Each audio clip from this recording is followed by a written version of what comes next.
Aristocrat रिबोर्न in another world के episode 3 की शुरुआत में हम लोग काइन को देखते हैं जो कि काफी पावरफुल ड्रैगन से लड़ रहा होता है। वो अपनी टेलीपोर्टेशन पावर को यूज करके एकदम से ड्रैगन के पास आकर उसके ऊपर अपनी तलवार से हमला करता है। इस वजह से वो ड्रैगन वहीं पर खत्म हो जाता है। काइन कहने लगता है क्या ये इतनी जल्दी खत्म हो गया।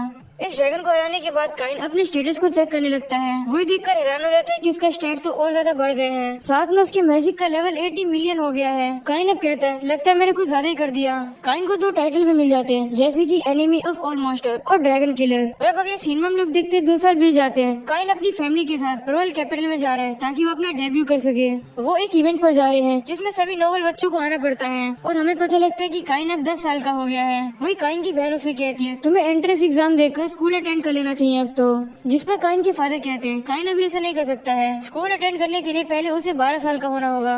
वहीं पर हमें पता लगता है कि काइन की बहन स्कूल अटेंड करने वाली है, जिसके काइन अपने फादर से कहते हैं हमें कैपिटल में पहुंचने में कितना समय लगेगा। तो वो कहते हैं अगर हमें रास्ते में कोई मॉन्स्टर नहीं मिला तो शायद से हम लोग 1 हफ्ते में पहुंच जाएंगे। ये सुनकर काइन मन में कहता है इसका मतलब तो मुझे भी अलर्ट हो जाना चाहिए अगर मॉन्स्टर हमला करे तो। काइन अब सर्च स्किल का यूज करता है तो उसे पता लगता है कि सामने तो काफी सारे मॉन्स्टर्स हैं। वो अब अपने फादर को बताता है कि यहाँ से 3 किलोमीटर आगे एक बैटल चल रही है। ये सुनकर काइन के फादर हैरान होकर उसे कहते हैं तुम इतनी दूर का देख सकते हो। तो काइन कहते हैं हाँ, और बताते हैं कि काफी सारे मॉन्स्टर हैं, कुछ लोगों को सामने घेर कर रख रखा है। ये सुनकर काइन के फादर अपने ड्राइवर से कहते हैं हमें जल्दी वहाँ पर लेकर चलो। वहीं पर 2 सोल्जर पहले आगे चले जाते हैं सामने वालों की हेल्प करने के लिए। वही काइन कहते हैं ये लोग टाइम पर नहीं पहुँच पाएंगे, मुझे भी जाना होगा। ऐसा बोलकर काइन बाहर कूद जाता है और अब अपने बूस्ट का यूज करता है जिससे कि वो बहुत तेजी से घोड़ा गाड़ी से भी आगे निकल जाता है। वहीं पर अब वो 2 सोल्जर से भी आगे निकल जाता है जो कि घोड़े पर पहले जा रहे होते हैं। ये सब देखकर काइन के पेरेंट्स काफी ज्यादा हैरान होते हैं। जिसके बाद हमें 3 किलोमीटर आगे का सीन दिखाया जाता है जहाँ पर काफी सारे मॉन्स्टर कुछ नाइट्स को मार रहे हैं। वहीं पर कुछ नाइट अभी भी हार नहीं मान रहे होते हैं। वो कहते हैं हमें कैसे भी करके इस कैच को प्रोटेक्ट करना होगा। वो मॉन्स्टर उनके ऊपर हमला करने वाले होते हैं लेकिन तभी वहाँ पर काइन आ जाता है जो कि एयर कटर यूज करके काफी सारे मॉन्स्टर को इजीली हरा देता है। ये देखकर वो नाइट कहते हैं ये बच्चा यहाँ पर क्या कर रहा है। वहीं पर काइन उसे कहते हैं मैं तुम्हारी मदद करने आया हूँ। ऐसा बोलने के बाद काइन काफी सारे मॉन्स्टर को जाकर मारने लगता है और अब काइन देखता है कि वापिस वो मॉन्स्टर उन नाइट्स के ऊपर हमला करने वाले हैं। लेकिन काइन उन्हें रोकने के लिए अपने मैजिक का यूज नहीं कर पाएगा क्योंकि अगर वो करेगा तो वो नाइट्स को चोट पहुंचा देगा। और अब उसके पास वो कोई भी चॉइस नहीं होती है। वो नीचे आकर अपनी तलवार बाहर निकाल लेता है और अब वो मॉन्स्टर को जाकर अपने तलवार से हमला करके उन्हें मार देता है। जिसकी वजह देखो लास्ट मॉन्स्टर बच जाता है जो कि काइन के ऊपर हमला करने आ रहा होता है। वहीं पर काइन अपने फायर सोर्ड का यूज करके उस मॉन्स्टर को भी काफी इजीली हरा देता है। ये देखकर वो नाइट काफी हैरान हो जाते हैं। वो काइन से कहते हैं आखिरकार तुम हो कौन। तो काइन अपने इंट्रोडक्शन देता है। वो बताता है कि मैं मार्ग्रेव गांव का तीसरा बेटा हूँ, मेरा नाम काइन वॉन सिल्फोर्ड है। ये सुनकर वो नाइट हैरान हो जाते हैं और कहते हैं क्या तुम एक मार्ग्रेव के बेटे हो। तभी वहाँ पर वही सोल्जर आ जाते हैं जिनको काइन के फादर ने पहले भेजा था। वही देखकर हैरान हो जाते हैं कि काइन वहाँ पर पहले से ही है और सारे मॉन्स्टर मरे हुए हैं। तभी अचानक से वो नाइट दर्द के मारे नीचे गिर जाता है। वही काइन उसके पास जाकर कहते हैं क्या तुम ठीक हो, मैं अपनी हीलिंग मैजिक का यूज करता हूँ। ऐसा बोलने के बाद काइन अपने हीलिंग मैजिक का यूज करके उस नाइट को भी और उस नाइट के जितने भी साथी थे जो कि काफी घायल हो गए थे, काइन अपने हीलिंग से सभी को हील कर देता है। वही काइन कहते हैं तुम लोग को अब थोड़ा रेस्ट करना होगा ताकि तुम लोग अपना ब्लड वापस बना सको। मैं ब्लड वापस नहीं ला सकता हूँ और न ही इन लोगों को जो कि मर गए हैं। ऐसा बोलने के बाद काइन मरे हुए नाइट्स की डेड बॉडी को अपने आइटम बॉक्स में स्टोर कर लेता है। तभी लोग देखते हैं काइन के फादर भी वहाँ पर आ जाते हैं हेल्प करने के लिए। वही देखकर हैरान हो जाते हैं कि काइन ने पहले ही सब कुछ संभाल लिया।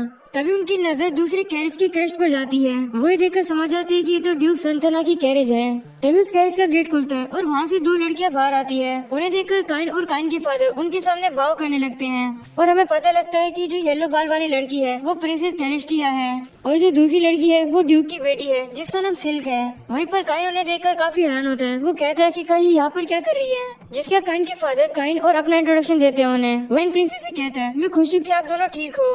तभी अचानक से प्रिंसेस बेहोश होने लगती है तो काइन अपने रिलैक्स मैजिक का यूज करता है और उन दोनों को ठीक कर देता है। काइन की रिलैक्स मैजिक से वो दोनों काफी अच्छा फील करती है। उनके दिमाग से सारी थकान दूर हो जाती है और वो काइन को ही पसंद करने लगते हैं। और अब वो दोनों जाकर काइन का शुक्रिया करती है उन दोनों को बचाने के लिए। वही सिल्क काइन से कहती है मैंने खिड़की से तुम्हें लड़ते हुए देखा। वो अब काइन का हाथ पकड़कर कहती है तुम तो काफी अमेजिंग हो। वो अब दोनों ही काइन का हाथ पकड़कर कहने लगती है आखिरकार तुम यहाँ पर क्या कर रहे हो काइन। जिस पर काइन बताता है कि मैं तो कैपिटल में जा रहा हूँ। ये सुनकर वो दोनों कहती है क्या ही कोइंसिडेंट है, हम लोग भी वहीं पर जा रहे हैं, तुम हमारे साथ चलो। ऐसा बोलकर वो काइन को अपने साथ कैरेज में बिठाकर वहाँ से चले जाते हैं।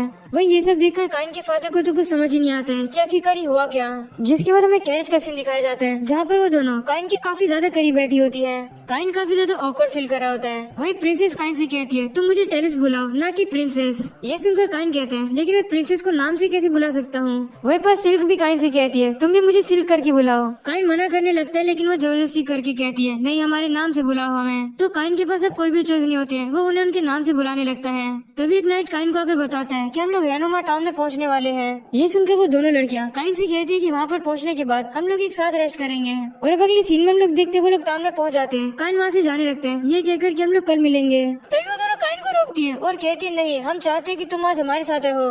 तभी काइन के फादर वहाँ पर आकर उन दोनों लड़कियों से कहने लगते हैं भले काइन 10 साल का है वो तुम्हारे साथ रूम में नहीं आ सकता है। ये सुनकर प्रिंसेस कहती है क्या होगा अगर हमारे पर कोई हमला कर देगा तो। ये सुनकर काइन के फादर कहते हैं अगर आप लोग को उसकी चिंता है तो मैं एक मेड को भेज दूंगा। जिस पर वो कहती है नहीं हम चाहते हैं कि काइन हमें प्रोटेक्ट करे, वो यहाँ पर सबसे ज्यादा स्ट्रॉन्गेस्ट है ना। जिस पर काइन के फादर कहते हैं हाँ स्ट्रॉन्गेस्ट तो है। वही वो दोनों काइन से कहती है क्या तुम हमारे साथ नहीं रुकना चाहोगे। काइन भी उनकी बात को मान जाता है और कहते हैं लेकिन रूम हमारा बड़ा होना चाहिए जिसमें बेड अलग अलग जगह पर रखा हो। वहीं पर अब अगले सीन में हम लोग देखते हैं उनके रूम को, उनके बेड काफी ज्यादा पास पास लगे होते हैं जिसके वो लोग अपने बेड पर जाकर लेट जाते हैं। काइन सबसे बीच में बैठा होता है। वही सिल कहती है ये बेड इतने ज्यादा दूर क्यों है और वो अपने बेड को धक्का लगाकर काइन के बेड के पास ले आती है। सिल को देखकर प्रिंसेस भी ऐसे करती है और वो दोनों ही काइन के काफी ज्यादा पास आकर लेट जाती है। वहीं पर काइन थोड़ा शर्मा जाते हैं और कहने लगते हैं कि आखिरकार ये क्या कर रहे हो तुम लोग। जिस पर प्रिंसेस कहती है मुझे रात में डर लगता है इसे मैं तुम्हारे पास आकर लेट रही हूँ। वो दोनों काफी प्यार से काइन से कहती हैं क्या आप हमारे साथ ऐसे नहीं सो सकते हो। काइन के पास भी और कोई चॉइस नहीं होती है, वो कहते हैं ठीक है सो जाओ। और अगली सुबह हम लोग देखते हैं वो लोग वापिस से कैपिटल की तरफ जाने के लिए निकल जाते हैं। वही हमें पता चलता है कि रात में काइन बिल्कुल भी नहीं सो पाया क्योंकि वो दोनों उसकी काफी ज्यादा करीब लेटी हुई थी। जिसके हम लोग देखकर काफी दिन बीत जाते हैं और वो लोग फाइनली कैपिटल में पहुंच जाते हैं। रॉयल पैलेस में आने के बाद एक बंदा प्रिंसेस से पूछता है ये लड़का कौन है। जिस पर वो बताती है कि ये काइन है और ये यहाँ पर काफी ज्यादा स्ट्रॉन्ग है। ये सुनकर बंदा काइन से कहते हैं तो तुम हो काइन। वो बताते हैं कि वो रॉयल शिवलिक ऑर्डर का वाइस कैप्टन है और उसका नाम दाइन वॉन गेजार्ड है। वो कहता है नाइट्स ने मुझे बता दिया है प्रिंसेस और सिल्क को बचाने के लिए शुक्रिया, साथ में ही मेरे मरे हुए नाइट्स की बॉडी को यहाँ पर लाने के लिए तुम्हारा बहुत ज्यादा शुक्रिया। और अगले सीन में काइन दाइन से कहता है तुम्हारी वजह से इन नाइट्स की बॉडी इनकी फैमिली तक पहुँच पाएगी। वही काइन कहता है ये सभी नाइट्स ने प्रिंसेस और सिल्क को बचाने के लिए काफी ज्यादा हिम्मत दिखाई। जिस पर दाइन कहता है मैं तुम्हारी बात समझ रहा हूँ, मैं इनकी डेथ को ऐसे ही खाली नहीं जाने दूंगा। काइन वहाँ से जाने लगता है लेकिन तभी दाइन मुझसे कहता है किंग तुमसे बात करना चाहते हैं। ये सुनकर काइन हैरान हो जाता है और कहते हैं मुझे किंग क्यों बुला रहे हैं। और अगली सीन में लोग देखते हैं काइन किंग के पास जाता है जहाँ पर किंग का मंत्री सभी को बताता है कि काइन ने काफी सारे हाई रैंक के मॉन्स्टर को मारकर प्रिंसेस और सिल्क को बचाया है। ये सब सुनकर वहाँ पर खड़े सभी लोग काइन की तारीफ करने लगते हैं। वही किंग काइन से कहते हैं तुम्हारे काम के लिए मैं तुम्हें बैरोन बनाता हूँ, साथ में मैं तुम्हें 10 प्लेटिनम कॉइन दूंगा और उसके साथ एक मेंशन भी। ये सुनकर एक बंदा किंग से कहता है क्या 10 साल के बच्चे को ये सब देना सही रहेगा। तो किंग उस बंदे को चुप कराकर कहता है क्या तुम उन मॉन्स्टर को मार सकते थे। नहीं मार सकते थे ना, इसे ये मेरा डिसीजन है, अब पीछे हट जाओ। ये सुनकर अब उस बंदे को पीछे जाना पड़ता है। वही अब किंग काइन से कहते हैं तुम इन सभी चीजों को लोगे ना।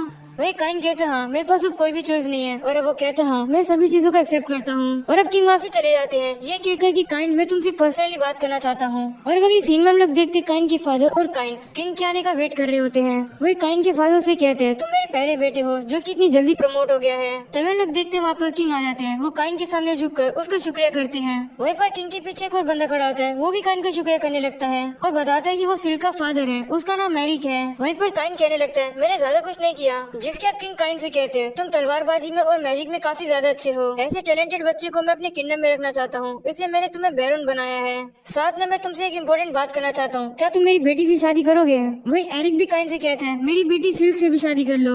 ये सुनकर काइन शॉक हो जाता है और कहते हैं तुम ये क्या कह रहे हो। वही किंग उससे कहते हैं तुम्हें अभी शादी नहीं करनी है जब तक तुम एडल्ट नहीं हो जाते, अभी के लिए तुम लोग इनसे एंगेजमेंट करोगे। ये सुनकर काइन वापस से शॉक हो जाता है और कहते हैं क्यों। जिस पर वो कहते हैं क्या तुम भूल गए हो तुम कैरेज में इनके साथ हाथ मिलाकर बैठे हुए थे और तो और तुम रात में इनके साथ भी सो रखे थे। एरिक अब कहते हैं इस बात के लिए कोई भी इनसे शादी नहीं करेगा, इसलिए तुम्हें इनसे शादी करनी होगी। जिसके तुम्हें थोड़े समय पहले की बात बताई जाती है जहाँ पर किंग अपने मंत्री से और एरिक से काइन के बारे में बात कर रहे होते हैं। और अब किंग उन दोनों से कहते हैं क्या हम लोग काइन को तुम्हारा फियांसे बना दें। जिस पर वो दोनों खुशी खुशी कहती है हाँ हम लोग उससे शादी करना चाहते हैं। ये सुनकर किंग कहते हैं क्या वो काइन इतना ज्यादा अच्छा बच्चा है कि तुम लोग उनसे शादी करना चाहते हो। ठीक है, मैंने डिसाइड कर लिया है, मैं इस काइन को अपने किंगडम में ही रखूंगा। और अब सीन वापस से प्रेजेंट का आता है। वो लोग काइन से कहने लगते हैं तुम्हें अब रिस्पॉन्सिबिलिटी लेनी होगी। वही काइन अपने फादर से पूछता है मुझे क्या करना चाहिए, लेकिन उसके फादर मुंह मोड़ लेते हैं और कहते हैं मुझे नहीं पता। और अब काइन के पास और कोई भी चॉइस नहीं होती है। वो कहते हैं ठीक है, मैं करूंगा एंगेजमेंट इनके साथ। ये सुनकर सिल्क और प्रिंसेस काफी ज्यादा खुश हो जाती हैं। और अगले सीन में हम लोग देखते हैं काइन की बहन काइन से कहती है अचानक से तुम्हारी इन खूबसूरत लड़कियों के साथ शादी कैसे हो रही है। वहीं पर अब काइन के पेरेंट्स भी काइन से काफी ज्यादा क्वेश्चन पूछने लगते हैं, जिनका काइन बिल्कुल भी जवाब नहीं दे पा रहा होता है। और इसी के साथ हो जाता है ये एपिसोड खत्म। बस लाइक कर देना, चैनल को सब्सक्राइब कर देना। मिलते हैं नेक्स्ट एपिसोड में, तब तक के लिए बाय बाय।